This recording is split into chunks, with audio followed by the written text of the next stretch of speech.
Salam sehat dan bahagia selalu buat kita semua dimanapun berada. Bapak, Ibu, saudaraku yang berbahagia, ketika kita mencari ketenangan, mencari kedamaian, jauh ke pelosok-pelosok, mungkin di tengah hutan, mungkin di perkuburan, atau mungkin di goa-goa ya. Tetapi kita bukan menemukan kedamaian di sana. Ternyata kedamaian itu ada dalam batin kita masing-masing. Setiap kita yang berusaha mencari keluar pasti tak pernah bisa menemukan. Ternyata ia ada di dalam diri kita sendiri. Yaitu apa? Sifat-sifat yang patut kita kembangkan dalam hal kebajikan-kebajikan. Yaitu apa? Cinta kasih, belas kasihan, simpati, dan keseimbangan batin. Tentu banyak cara yang sudah Buddha ajarkan kepada kita untuk senantiasa mengembangkan sifat-sifat Brahma Wihara atau tempat kediaman luhur, Parita Brahma Wihara Parana atau peresapan Brahma Wihara.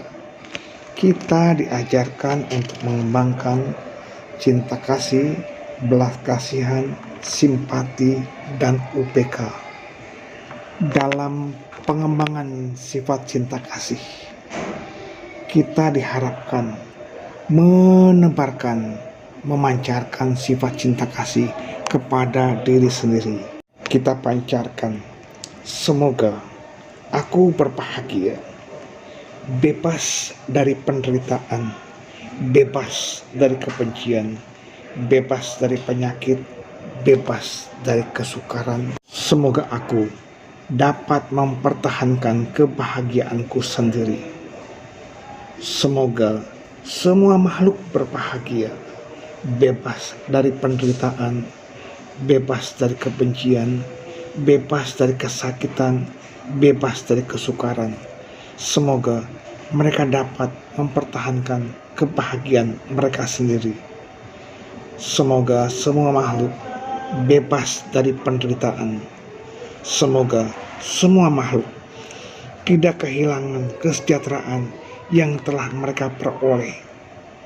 Semua makhluk memiliki karmanya sendiri, mewarisi karmanya sendiri, lahir dari karmanya sendiri, berhubungan dengan karmanya sendiri, terlindung oleh karmanya sendiri.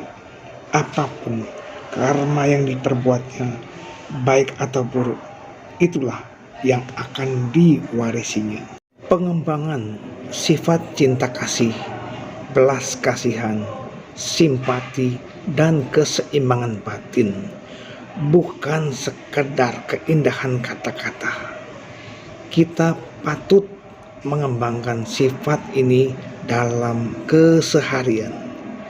Di keseharian kita senantiasa berpikir semoga semua makhluk berbahagia. Misalnya di kendaraan umum, kita berharap semoga orang-orang di dalam kendaraan ini senantiasa mengembangkan cinta kasih. Nah, ketika kita naik kendaraan umum, kita kembangkan sifat belas kasihan. Ketika kita naik KRL, kita yang muda duduk melihat orang tua yang butuh tempat duduk, kita berikan kepada mereka. Bantulah mereka untuk istirahat, untuk duduk. Ini bukan semata-mata teori kita untuk membantu orang lain, tetapi gunakanlah hati nurani kita. Bagaimana rasanya kita mempunyai orang tua juga yang naik kendaraan umum tetapi tidak mendapat tempat duduk. Rasanya seperti apa beban mereka? Ringankanlah beban mereka untuk memberikan tempat duduk. Atau ketika kita akan lewat di antara kerumunan orang lain, katakanlah, permisi. Atau bila kita ingin menaruh tas di tempat yang lebih tinggi, izinlah minta maaf untuk menaruh tas itu. Karena apa? Karena ini adalah sisi sopan santun. Oleh karenanya kita pun ingin dihargai. Hargailah orang lain. Kemudian Bapak Ibu sahabatku yang berbahagia, ketika dalam perjalanan kita menemukan kebahagiaan orang lain, ikutlah berbahagia atas kebahagiaan mereka. Karena apa? Ini adalah wujud penerapan simpati, bukan sekedar teori. Kemudian Bapak Ibu sahabat muda, ketika kita menghadapi tantangan,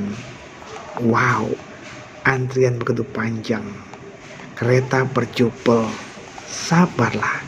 Kesabaran sungguh sangat kita butuhkan. Karena apa? Karena disinilah kita bisa saling menghargai antara orang yang satu dan yang lainnya. Memang semua punya kepentingan, semua punya keperluan, tetapi disinilah kita menerapkan sifat-sifat baik yang sudah diajarkan oleh guru kita, oleh Buddha Gautama. Kenapa? Kita pun ingin berbahagia, juga membahagiakan orang lain, tanpa perlu membuat orang lain celaka, tanpa perlu membuat orang lain menderita atas tindakan kita. Yang pasti, sifat cinta kasih, belas kasihan, simpati, dan keseimbangan batin perlahan-lahan akan terus berkembang, sejalannya dengan waktu, sejalan dengan kemajuan batin kita.